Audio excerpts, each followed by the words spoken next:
Bom, pessoal, então, dando continuidade ao nosso conteúdo, ainda está tratando de autarquias, né? E nesse contexto aí de autarquias de regime diferenciado, eu vou trazer para vocês agora uma noção sobre as agências reguladoras, né?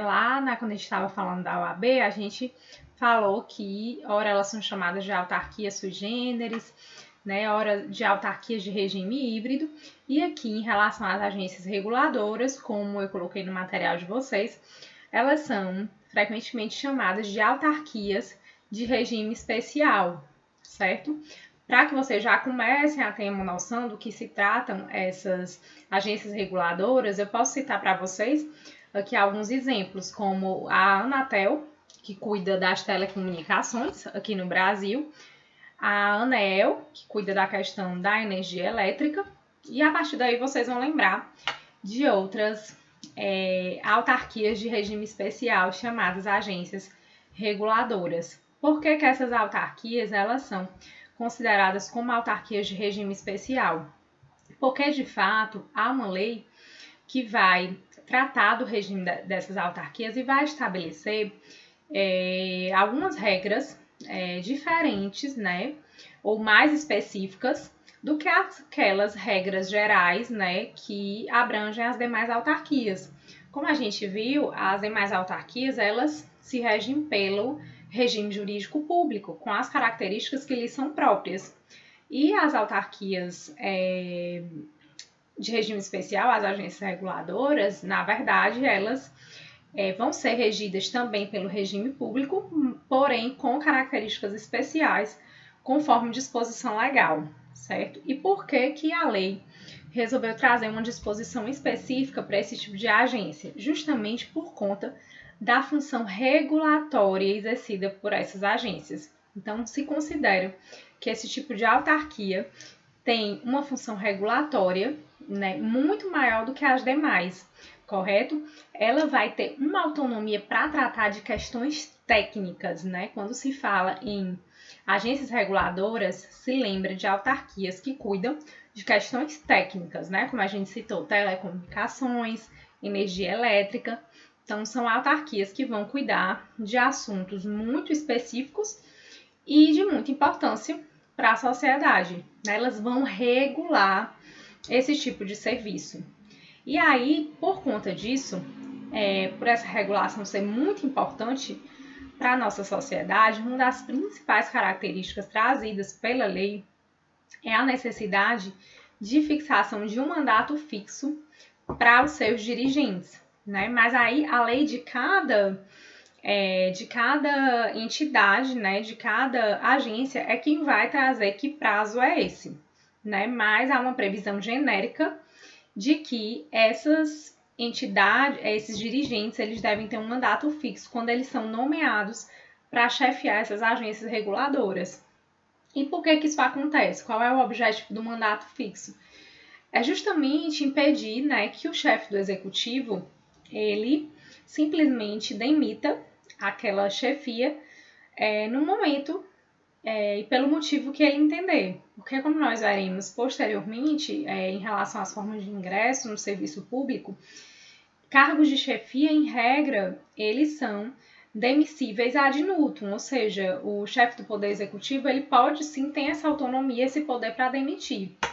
Em relação às agências reguladoras, se considera, né, que o serviço prestado por elas é tão importante e que elas devem ter uma autonomia diferenciada por conta disso, que os seus dirigentes eles não podem simplesmente ser mandados embora pelo chefe do Poder Executivo, por uma discordância, enfim. Eles têm um mandato fixo e é claro que vão ter casos em que ele haja, né, com excesso que, sim, ele poderá sair, mas não simplesmente pela vontade do chefe do Poder Executivo, certo? Quando a lei veio estabelecer essa necessidade de mandato fixo, alguns autores, né, alguns doutrinadores passaram a se manifestar justamente por conta desse conflito entre a chefia da agência reguladora e a chefia do Poder Executivo, que esse mandato fixo da chefia da agência reguladora deveria coincidir com a chefia do Poder Executivo, justamente para não dar o conflito, né, na gestão. Então, há doutrinadores como o Celso Antônio Bandeira de Mello, eu citei no material de vocês, que ele defende sim que é possível, né, regular a exigência de mandato fixo, porém, há uma necessidade de coincidência do mandato com o mandato do chefe do Poder Executivo. O tema chegou ao Supremo, né, e aí o Supremo disse, olha, é totalmente regular a previsão de fixação de mandato fixo, se entende que realmente em relação a essa função regulatória e a importância dessa chefia, a lei ela é constitucional, que estabelece um mandato fixo, e o STF não estabeleceu a obrigatoriedade de que coincida com o mandato do chefe do Poder Executivo, certo? Então, a doutrina majoritária entende que essa exigência de coincidência de mandatos não é necessária, tá bom? Aí, em relação às agências reguladoras e esse procedimento diferente, nós temos um outro aspecto que é bastante interessante. Como a gente viu, em regra, as agências as autarquias, elas se submetem ao regime público e, como tal, vão ter que, como pessoas públicas de direito público, elas vão ter que submeter à Lei 8666, a Lei de Licitações, que vai ser estudada por vocês na disciplina de Administrativo 2. Mas a gente vai falar muito porque ela é inerente justamente ao exercício dessa atividade pública. E nesse sentido, vocês já viram lá que a OAB, o Supremo já excepcionou, que ela não precisa submeter a 8666. Em relação às agências reguladoras, há também uma previsão legal que já foi entendida como constitucional pelo STF, de que as agências reguladoras não submetem à Lei 8666, certo? Elas se submetem a procedimentos mais simples, chamados de consulta e pregão, certo? Essa previsão eu também coloquei para vocês. Ela inicialmente se deu na Lei 9472, que é a lei da Anatel, mais uma lei posterior, que é a Lei 9986 de 2000, e estendeu esse procedimento simplificado de consulta e de pregão para todas as outras agências reguladoras, certo? Então, a partir dessa lei, esse procedimento simplificado ele foi estendido e o STF entendeu que era constitucional. Então, nós temos aí como regra geral a Lei 8666 e só em casos específicos que ela não vai ser aplicada, a Lei Geral de Licitações. Então, hoje nós já vimos que para a OAB ela não é aplicada, estamos vendo aqui que para as agências reguladoras também ela não é aplicada porque existem dois outros procedimentos, consulta e pregão, mais simples e que vocês também vão ver na cadeira de Administrativo 2. Não é tema para a gente especificar aqui, mas vocês precisam ter já isso em mente, porque quando vocês virem esse conteúdo, lá novamente será falado, né, quem são as pessoas que submetem à Lei 8666, quem faz pregão, quem faz consulta, e aí vocês já vão ter esse conhecimento prévio.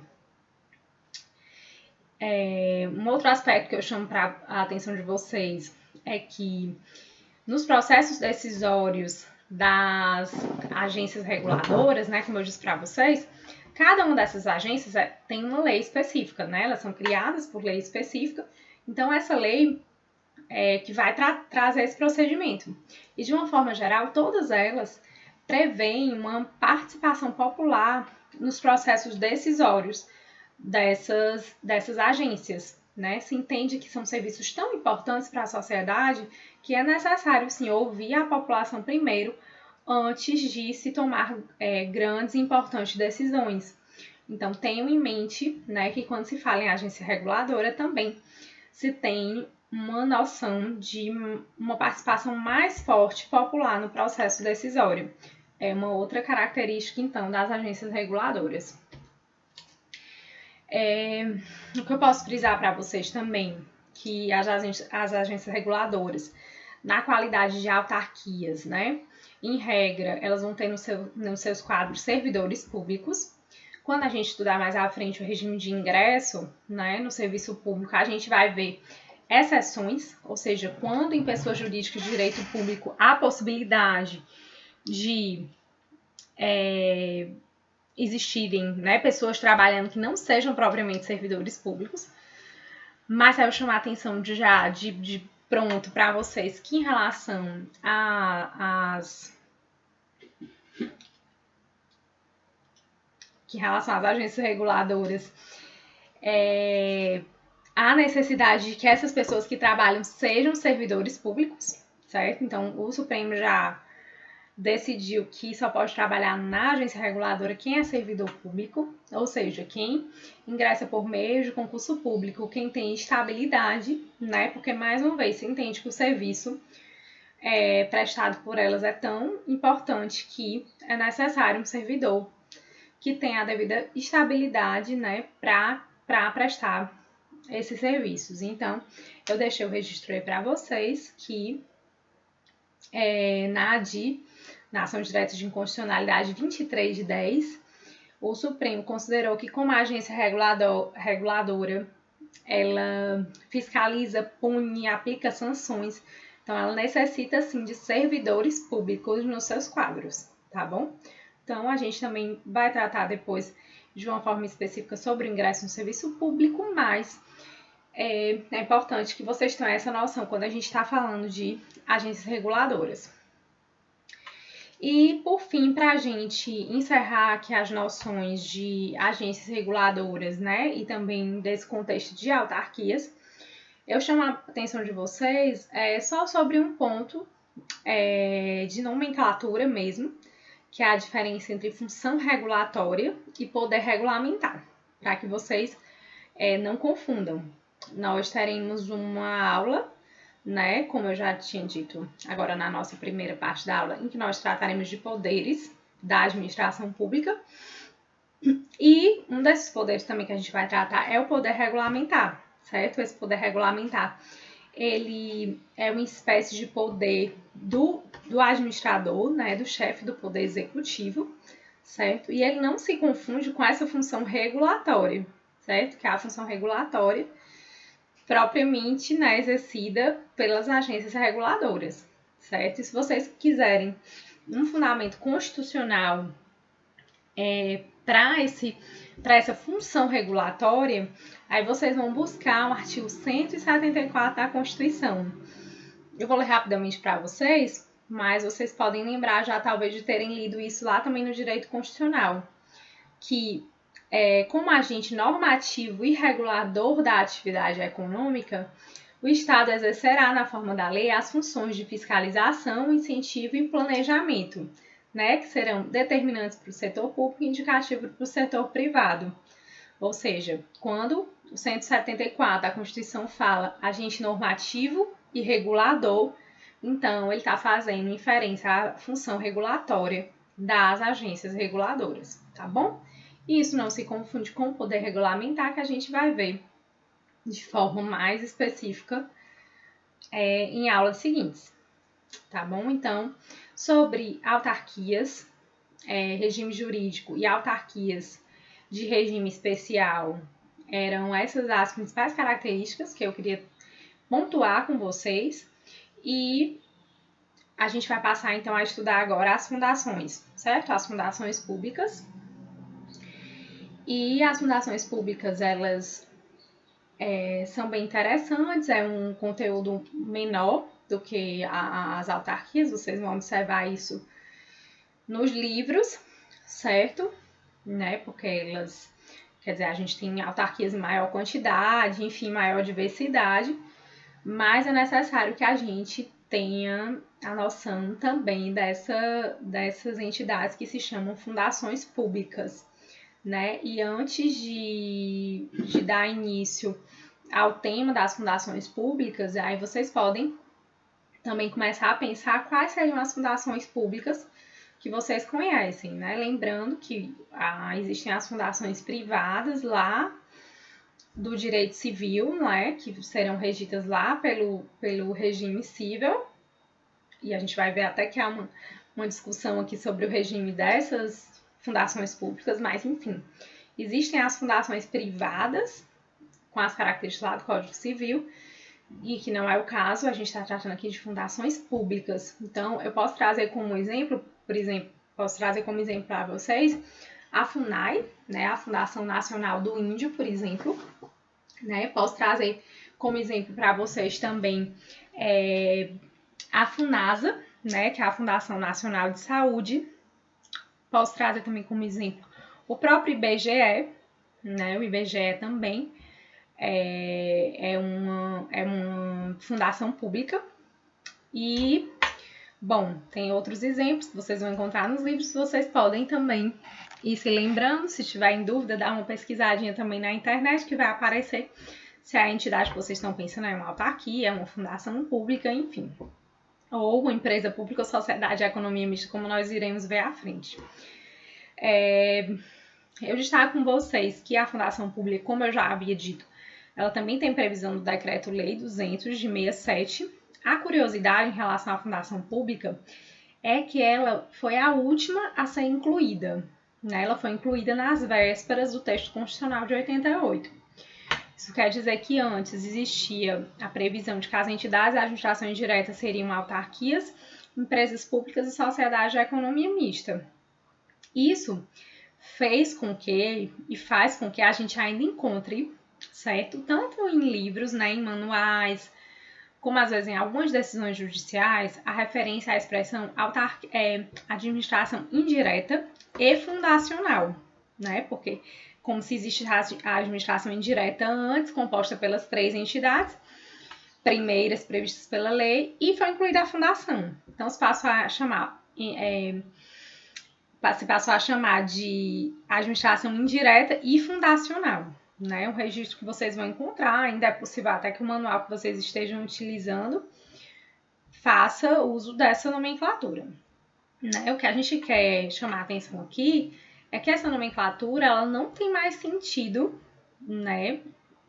Se a gente considerar que a partir da inclusão das fundações no texto do decreto-lei, a fundação ela se tornou entidade da administração indireta tanto quanto as outras. Então, basta eu falar em entidades da administração indireta. Não é necessário que eu utilize entidade da administração indireta e fundacional, porque isso dá a entender que a fundação não estaria inclusa na entidade da administração indireta.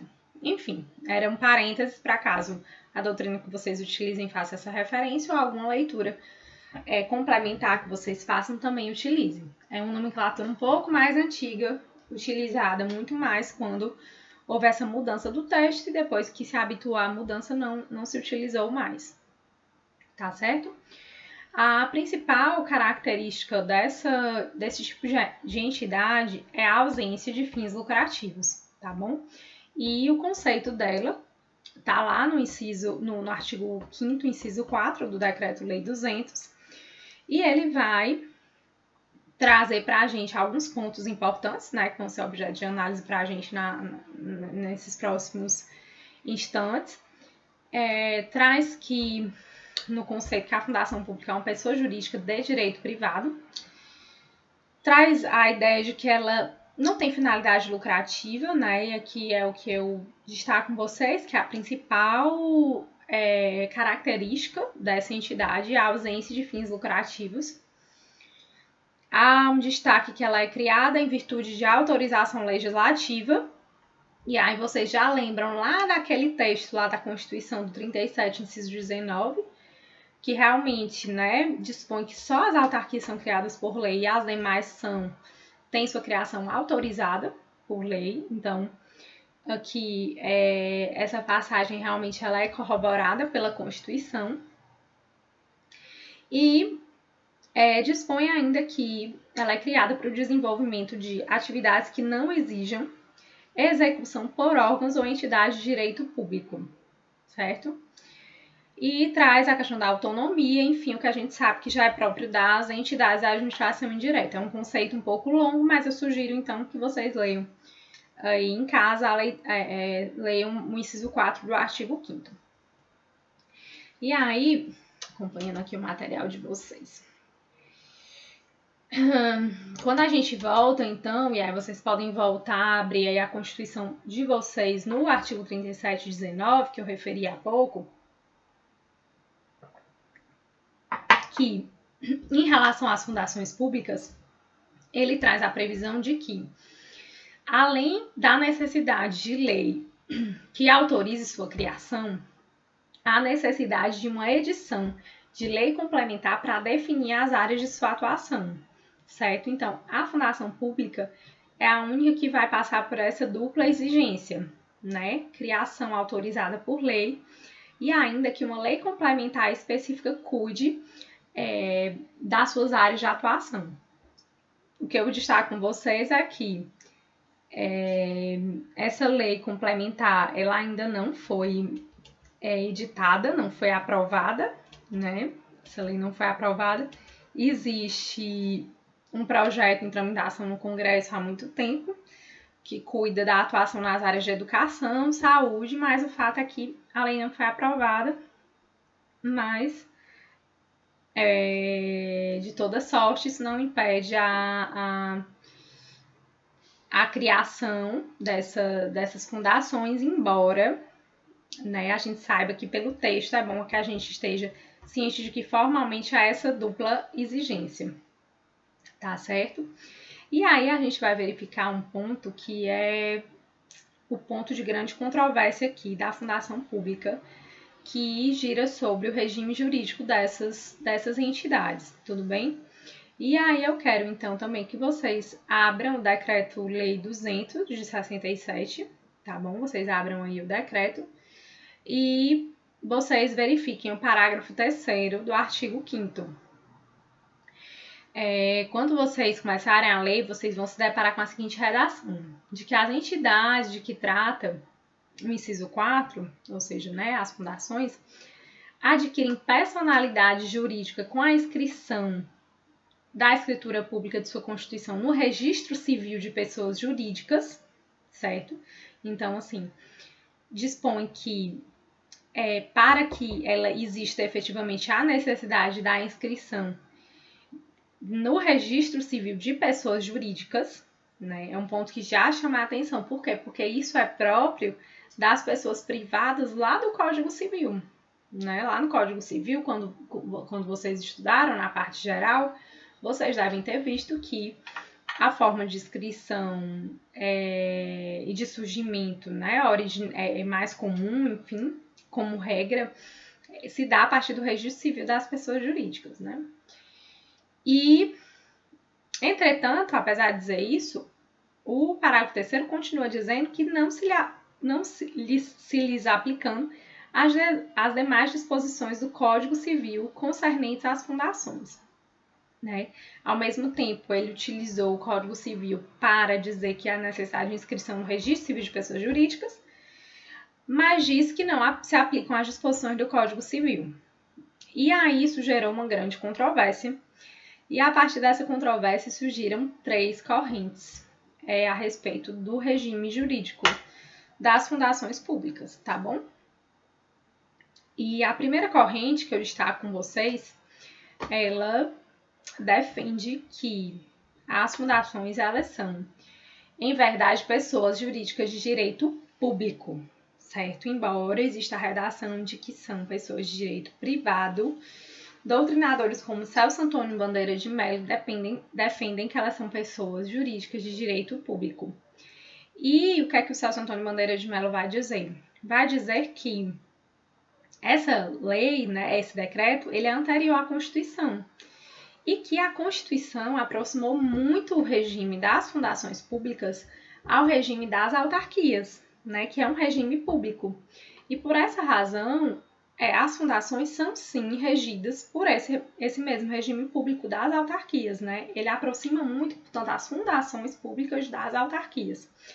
E aí são citados alguns exemplos que eu trago até no material para vocês, como, por exemplo, o artigo 37 da Constituição, quando ele fala do teto remuneratório das autarquias, né, das pessoas de direito público, ele também, né, dispõe que é o mesmo teto para os servidores das fundações públicas, né, e traz uma outra previsão para as empresas públicas e sociedades de economia mista. Então, se entende, né, que realmente a Constituição ela puxou esse regime das fundações para um regime mais próximo ao das autarquias. Há também a ideia da própria imunidade tributária, que eu tinha falado com vocês, né, anteriormente. A ideia de imunidade tributária ela também vale para as fundações públicas, assim como ela vale para as autarquias, e não vale para as demais entidades. Então, quer dizer, o texto constitucional tratou em muitos momentos das fundações juntamente com as autarquias. O fato, então, é que, para alguns doutrinadores, as fundações são pessoas jurídicas de direito público, tá bom? A segunda corrente, por sua vez, e aí eu trouxe para vocês exemplos de autores que a defendem, como o Carvalho Filho, e ele menciona que o próprio Código Civil prevê fundações como pessoas de direito privado, menciona o parágrafo 3º que a gente leu há pouco, né, que diz que essas fundações são pessoas de direito privado, né, que nascem a partir do registro civil de pessoas jurídicas. Então, pela fundamentação legal, propriamente, esses doutrinadores, eles entendem que sim, é uma pessoa de direito privado. E aí a gente se pergunta, né, com qual posição a gente fica, né, o que é que a gente deve seguir. E aí eu trago para vocês uma terceira corrente, que talvez seja a corrente, sim, que a gente deva considerar hoje como uma corrente majoritária, né? Ela é defendida por autores como a Maria Silva Zanella de Pietro, e se entende que essa também é a posição do STF. Há alguns julgados, assim, um pouco antigos do STF que tratam sobre o tema, e quem é adepto da terceira corrente vai entender que essas fundações elas podem ser tanto de direito público quanto de direito privado. E isso vai depender dos seus atos constitutivos, certo? Então, dependendo do ato que constitua a fundação, né, e das características que ele traga ali para aquela entidade, ela vai se configurar como uma entidade de direito público ou de direito privado, né? E aí eu trago como exemplo para vocês, né? Se o estatuto, por exemplo, de uma fundação traz que os bens delas podem ser penhorados, por exemplo, traz que elas não gozam de imunidade tributária, registram que elas precisam, né, que o seu ato constitutivo seja lá registrado no Registro Civil de Pessoas Jurídicas. Enfim, todas essas são características que não são atinentes ao regime público. Isso quer dizer que houve uma opção pelo regime privado, certo? Então, hoje se considera que pode haver essa diferença com base no que o ato constitutivo da fundação disser.